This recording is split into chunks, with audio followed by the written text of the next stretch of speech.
तो आइए आपको सीधे लिए चलते हैं सबसे बड़ी टक्कर इस मुद्दे पर हम करेंगे। गौरव भाटिया जी हमारे साथ, नेता भारतीय जनता पार्टी के जुड़ रहे हैं, और खास मेहमान असदुद्दीन ओवैसी साहब, अध्यक्ष AIMIM के हमारे साथ जुड़ रहे हैं। ओवैसी साहब, वही कातिल, वही मुंसिफ, अदालत उसकी वो शाहिद, बहुत से फैसलों में अब तरफदारी होती है, या असदुद्दीन ओवैसी जी को ही हर फैसले में, हर अदालत के फैसले में अब तरफदारी दिख रही है? देखिए, मेरा मानना यह है कि ये जो अदालत का फैसला आया है, ये भारत की अदालत की तारीख का एक काला दिन है। मैं इसलिए ये बात कहता हूं क्योंकि सब लोग ये भूल रहे हैं कि 6 दिसंबर 1992 को तो वहां पर लोग जमा हुए थे, वो कैसे जमा हुए, किसने परमिशन दिया था? सुप्रीम कोर्ट ने दिया था। किसने वादा किया था कि मस्जिद को तोड़ा नहीं जाएगा? कल्याण सिंह की गवर्नमेंट ने। अब आप मुझे बताइए कि जब सब लोग सुप्रीम कोर्ट से इजाजत लेकर वहां पर जमा होते हैं और बाबरी मस्जिद के फैसले में कोर्ट ये कहता है कि स्पॉन्टेनियस रिएक्शन था, एक डेढ़ एकड़ के ऊपर ये बाबरी मस्जिद है, और कोर्ट ये कहता है कि ये स्पॉन्टेनियस था, क्या इसमें कॉन्स्पिरेसी नहीं हुई, प्लानिंग नहीं हुआ? और क्या चार्जशीट में ये बात नहीं कही गई थी कि कल्याण सिंह ने ये कहा था कि कंस्ट्रक्शन पर रोक है, डिस्ट्रक्शन पर नहीं है? क्या चार्जशीट में यह भी नहीं कहा गया था कि अडवाणी 5 दिसंबर की रात को विनय कटियार से मुलाकात किए? आप ये सब चीजें वहां पर हैं, तो फिर आखिर मस्जिद किसने शहीद की? कौन मस्जिद को तोड़ने का जिम्मेदार है? आप तो एक काबिल वकील हैं ओवैसी साहब, आप तो एक काबिल वकील हैं। कोर्ट ने फर्क किया है। मेरी एक बात सुनिए। अगर मैं आज तक के ऑफिस पे कॉल देता हूं कि कल आज तक के ऑफिस पर सुप्रीयो के खिलाफ धरना होगा, और धरना होता है और वहां पर आज तक के 2-3 ओबी वैन्स को जला दिया जाता है, तो आप कॉल करने वालों को जिम्मेदार खड़ा करेंगे या फिर करने वालों को करेंगे? लेकिन मैंने कॉल दिया है, मैंने कॉन्स्पिरेसी की है। आप बताइए फिर कैसे लोगों पर केस नहीं साबित हो सकता है? अयोध्या पहुंचने का कॉल किया गया था ना? ठीक है वकील साहब, ठीक है, अब मेरी बात भी सुनिए। कोर्ट ने फर्क किया है आंदोलन करने में, लोगों को बुलाने में, और दूसरी तरफ मस्जिद को तोड़ने में। कोर्ट ने तो उल्टा ये कहा है ओवैसी साहब कि इन लोगों ने रोकने की कोशिश की। अब इस पर क्या कहिएगा? कोर्ट ने रोकने की कोशिश की? लोगों ने, इन नेताओं में से कुछ ने रोकने की कोशिश की कि मस्जिद को मत ढाइए। मेरे पास वीडियोस है, मैं कल डालूंगा, जिसमें साध्वी रितांबरा कह रहे हैं कि एक धक्का और दो, बाबरी मस्जिद शहीद तोड़ दो। मेरे पास वीडियोस हैं कि उमा भारती मुरली मनोहर जोशी से बगलगिर हो रही है, उनको मीठा खिला रही हैं, रोक रहे थे वो। अडवाणी साहब की जो सिक्योरिटी में जो विटनेसेस थे, मैं सलाम करता हूं पुलिस ऑफिसर्स को, उन्होंने जाकर कोर्ट में कहा कि इन लोगों की साजिश, कॉन्स्पिरेसी और प्रोवोकेटिव स्पीच की वजह से मस्जिद शहीद हुई। वो मीडिया के लोग जिनको सलाम करता हूं, फ्रेटर्निटी को, जो अपनी जान को खतरे में डालकर वो एविडेंस दिए। कोर्ट ने इन तमाम को डिसरिगार्ड कर दिया। क्या ये बात सच नहीं है मैडम कि सुप्रीम कोर्ट ने सिविल डिस्प्यूट केस में कहा था कि ये एक मुनज्जम साजिश थी, कॉन्स्पिरेसी थी, और एक रिलीजियस प्लेस को तोड़ा गया? क्या सुप्रीम कोर्ट ने कहा गया कि नहीं कहा कि नेशनल शेम है, क्रिमिनल एक्ट है, egregious violation of rule of law है? सीबीआई कोर्ट ने सबको भूल गया, कोई एविडेंस को नहीं देते। आप क्या पैगाम देना चाह रहे हैं भारत की जनता को इस जजमेंट के जरिए से? अब आप कह रहे हैं कि इस कोर्ट के किसी फैसले पर इस देश में यकीन नहीं किया जा सकता, क्योंकि आपने सीधा लिखा है बहुत से फैसलों में अब तरफदारी भी होती है। तो क्या आप कह रहे हैं कि अब न्याय प्रक्रिया पर आम हिंदुस्तानी विश्वास ना करें? ना, मैंने हरगिज ऐसा नहीं कहा।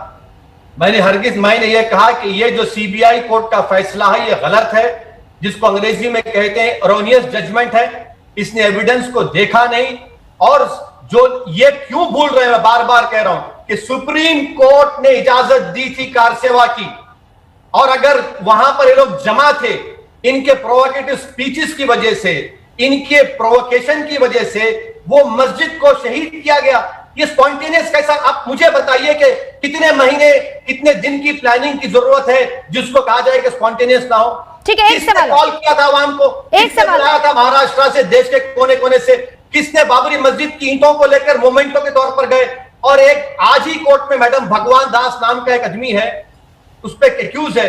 कोर्ट में जाने से पहले भगवान दास बोलता है कि मैं एडमिट करता हूं कि मैंने मस्जिद को शहीद किया, और बाहर निकलता है मुस्कुराते हुए। इसको इंसाफ कहेंगे आप?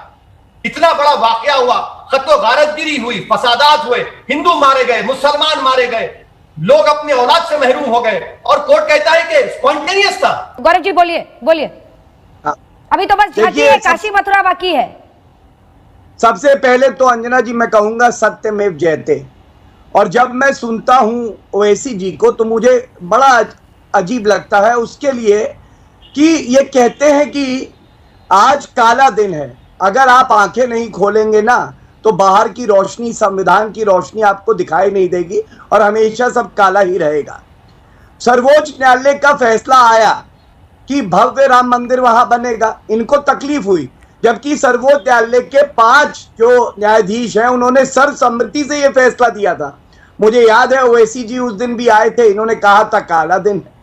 आज फिर ये कह रहे हैं काला दिन है और ये चार्जशीट की बात कर रहे हैं।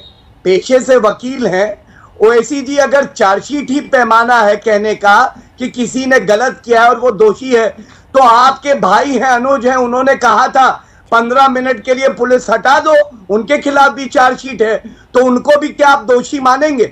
दूसरी बात, 28 साल तक भारतीय जनता पार्टी के वरिष्ठ नेता, उनकी इज्जत, ये लोग राजनीति करते रहे और कहते रहे कि देखिए इन्होंने ढांचा तोड़वाया। आज जब कोर्ट का फैसला आया और उनके खिलाफ कोई आरोप सिद्ध नहीं हुआ तो ये क्यों नहीं कहते कि हाँ हम इस फैसले को मानते हैं। तीसरी बात अंजना जी, ये देश संविधान से चलेगा, न्यायालय से चलेगा या फतवों से चलेगा जो मक्का मदीना से जारी होते हैं? मैं पूछना चाहता हूं इनसे, सीएए पे इनको आपत्ति हुई, बिल फाड़ दिया इन्होंने, इनको अनुच्छेद 370 पे आपत्ति हुई, और एक वीडियो दिखा के एक प्रश्न पूछना चाहूंगा, ये मेरे साथी ओवैसी जी का ही वीडियो है, ये देखिए क्या कह रहे हैं। पढ़ने वाला नहीं है मोहन भगवान, तुम्हारी जिंदगी में इंशाअल्लाह ताला नहीं बनेगी।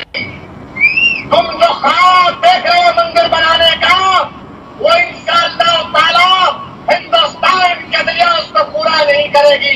हम अब अंजना जी मैं एक बात पूछना चाहता हूं, नहीं हमारे दर्शक सुन नहीं पाए होंगे एग्जैक्टली क्या लाइन बोली उसमें ओवैसी जी ने। इन्होंने कहा था कि कोई ताकत ऐसी नहीं है कि भव्य राम मंदिर अयोध्या में बन जाए, और ये कब कहा था? जब मामला सर्वोच्च न्यायालय में लंबित था। ठीक है, जो सांसद संविधान की शपथ लेके कहता है मैं संविधान का पालन करूंगा, तो ये इन्होंने कैसे बात कह दी कि मंदिर अयोध्या में नहीं बनेगा? जो सर्वोच्च न्यायालय तय करेगा वही इस देश गौरव भाटिया जी, आज बड़ा सवाल है ओवैसी जी। आपने मेरे दोनों सवालों में से एक का भी गौरव जी जवाब नहीं दिया। मैं लौटूंगी लेकिन, क्योंकि इस पर जवाब ओवैसी जी से पहले ले लेते हैं। आपने मेरे दोनों सवाल का एकदम पतली गली से आप निकल लिया, आपने जवाब नहीं दिया। नहीं गौरव भाटिया, आपने काशी मथुरा पर जवाब नहीं दिया। मैं लौटूंगी। ओवैसी साहब, आपके लिए अयोध्या, राम मंदिर, बाबरी पॉलिटिक्स है, सीधा आरोप? नहीं, मेरे लिए अगर पॉलिटिक्स होता मैडम तो मेरे 2 एमपी से 90 एमपी हो जाते, मेरे 90 एमपी से 180 हो जाते, 180 से मेरे 304 हो जाते। मेरे लिए मसला इंसाफ का मसला है। और रहा सवाल के गौरव भाटिया का, भाई ये तो मेरे भाई गौरव, जब आप समाजवादी में थे तो कोई और गाना गाते थे, अब आप बीजेपी में आ गए तो और एक गाना गा रहे हैं। मुबारक हो आपको।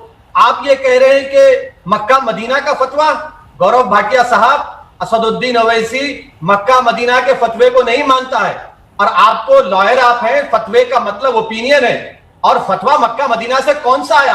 हाँ, एक फतवा जरूर आया था जिसकी बुनियाद पर नरेंद्र मोदी को सऊदी अरब ने अपना हाईएस्ट सिविलियन अवार्ड दिया था। क्या वो भी फतवा गलत था? अब सुन लीजिए, अब आपने मेरी स्पीच को सुनाया, जरा कम से कम झूठ बोलने का सलीका सीख लीजिए। मैंने कहा था कि कोर्ट इसकी इजाजत नहीं देगा।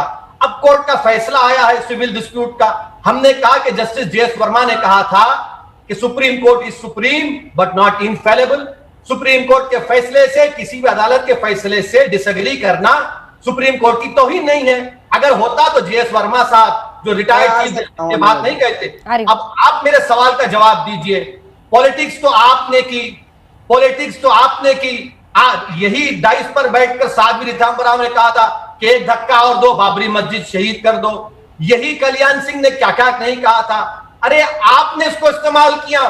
आपने हिंदू मुसलमानों के लड़ाई जो मारे गए, आप किस किस बात को कह रहेंगे? कहां रुकेंगे आप? अरे आप गलती करते हैं, मसला आप उठाते हैं, हाँ। और काशी मथुरा आपके एजेंडे में नहीं है। ये और बात है कि आज कोर्ट ने 1991 रिलीजियस प्लेसेस वर्शिप एक्ट का हवाला देकर उसको खारिज किया। ठीक है, मगर गौरव जी आज जवाब आपके दीजिए। एजेंडे में बात शामिल है। गौरव जी जवाब सुनिए। दीजिए। ओवैसी जी, आपसे यही चुनौती दूंगा, अपने भाई को पहले पार्टी से निकाल के बाहर फेंक दीजिए, और इसलिए फेंक दीजिए कि उन्होंने कहा था कि 15 मिनट के लिए पुलिस हटा दो, आपने कोई कार्रवाई नहीं करी। और ओवैसी जी, सांप्रदायिक राजनीति ये होती है कि आपने कहा था जो जवान हमारे देश के लिए शहीद हो गए उसमें मुसलमान कितने, हिंदू कितने, अपने आप को पार्टी से निकालिए। और तीसरी बात मैं ये करूंगा कि मैं कहीं भी था, मैं संविधान का सिपाही हूं, कहीं भी रहूंगा संविधान की बात करूंगा। और दुख तब होता है जब आप ना न्यायालय में आस्था रखते हैं, ना प्रधानमंत्री में रखते हैं, ना संसद में रखते हैं, आपकी आस्था केवल अपने वोट बैंक पे है। और आपने इतनी शर्मसार करने वाली बात कर दी, आपने कहा हाशिम अंसारी और इकबाल अंसारी कौन होते हैं? तो मैं पूछता हूं कौन होते हैं ओवैसी जी सारे मुसलमानों की बात करने के लिए? जितने मुसलमान आपकी पार्टी से नहीं जुड़े, उससे ज्यादा मुसलमानों का भला नरेंद्र मोदी जी अकेले कर चुके हैं। इसलिए ओवैसी जी, ये हिंदू मुस्लिम करना छोड़िए, राजनीतिक गिद्ध मत बनिए, लाशों पे राजनीति मत करिए, और आज सर झुका के इस फैसले को मानिए, क्योंकि 28 साल तक बहुत से ऐसे लीडर हैं हमारे बीजेपी के जिनको आपने निशाना बनाया, और आज वो बाइज्जत बरी हो गए।